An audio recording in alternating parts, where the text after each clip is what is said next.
Carta a Tito, capítulo 1. Paulo, servo de Deus e apóstolo de Jesus Cristo, para levar os eleitos de Deus à fé e ao conhecimento da verdade que conduz à piedade, fé e conhecimento que se fundamentam na esperança da vida eterna, a qual o Deus que não mente prometeu antes dos tempos eternos. No devido tempo ele trouxe à luz a sua palavra por meio da pregação a mim confiada por ordem de Deus, nosso Salvador, a Tito, meu verdadeiro filho em nossa fé comum. Graça e paz da parte de Deus Pai e de Cristo Jesus, nosso Salvador. A razão de tê-lo deixado em Creta foi para que você pusesse em ordem o que ainda faltava e constituísse presbíteros em cada cidade, como eu o instruí. É preciso que o presbítero seja irrepreensível, marido de uma só mulher e tenha filhos crentes que não sejam acusados de libertinagem ou de insubmissão.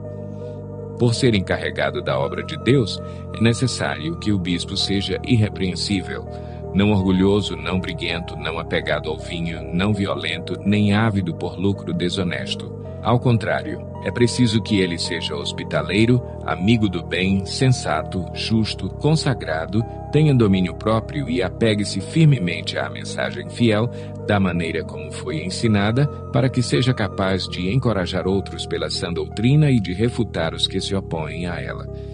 Pois há muitos insubordinados que não passam de faladores e enganadores, especialmente os do grupo da circuncisão. É necessário que eles sejam silenciados, pois estão arruinando famílias inteiras, ensinando coisas que não devem e tudo por ganância. Um dos seus próprios profetas chegou a dizer: cretenses, sempre mentirosos, feras malignas, glutões preguiçosos. Tal testemunho é verdadeiro.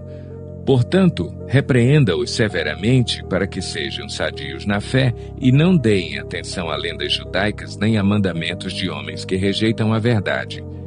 Para os puros, todas as coisas são puras, mas para os impuros e descrentes nada é puro. De fato, tanto a mente como a consciência deles estão corrompidas. Eles afirmam que conhecem a Deus, mas por seus atos o negam. São detestáveis, desobedientes e desqualificados para qualquer boa obra. Tito, capítulo 2. Você, porém, fale o que está de acordo com a sã doutrina. Ensine os homens mais velhos a serem moderados, dignos de respeito, sensatos e sadios na fé, no amor e na perseverança. Semelhantemente, ensine as mulheres mais velhas a serem reverentes na sua maneira de viver, a não serem caluniadoras nem escravizadas a muito vinho, mas a serem capazes de ensinar o que é bom. Assim, poderão orientar as mulheres mais jovens a amarem seus maridos e seus filhos, a serem prudentes e puras, a estarem ocupadas em casa e a serem bondosas e sujeitas a seus maridos, a fim de que a palavra de Deus não seja difamada. Da mesma maneira, encoraje os jovens a serem prudentes. Em tudo, seja você mesmo um exemplo para eles, fazendo boas obras. Em seu ensino, mostre integridade e seriedade. Use linguagem sadia, contra a qual nada se possa dizer, para que aqueles que se opõem a você fiquem envergonhados por não poderem falar mal de nós. Ensine os escravos a se submeterem em tudo a seus senhores, a procurarem agradá-los, a não serem respondões e a não roubá-los, mas a mostrarem que são inteiramente dignos de confiança, para que assim tornem atraente em tudo, porque a graça de Deus se manifestou salvadora a todos os homens. Ela nos ensina a renunciar à impiedade e às paixões mundanas e a viver de maneira sensata, justa e piedosa nesta era presente, enquanto aguardamos a bendita esperança. A gloriosa manifestação de entregou por nós a fim de nos remir de toda a maldade e purificar para si mesmo um povo particularmente seu, dedicado à prática de boas obras. É isso que você deve ensinar, exortando-os e repreendendo-os com toda a autoridade. Ninguém o despreze. Tito, capítulo 3.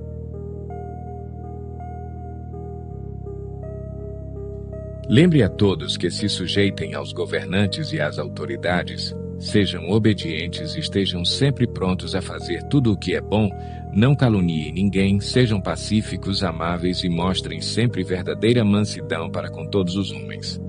Houve tempo em que nós também éramos insensatos e desobedientes, vivíamos enganados e escravizados por toda espécie de paixões e prazeres. Vivíamos na maldade e na inveja, sendo detestáveis e odiando uns aos outros. Mas quando, da parte de Deus, nosso Salvador, se manifestaram a bondade e o amor pelos homens, não por causa de atos de justiça por nós praticados, mas devido à sua misericórdia, ele nos salvou pelo lavar regenerador e renovador do Espírito Santo, que ele derramou sobre nós generosamente, por meio de Jesus Cristo, nosso Salvador.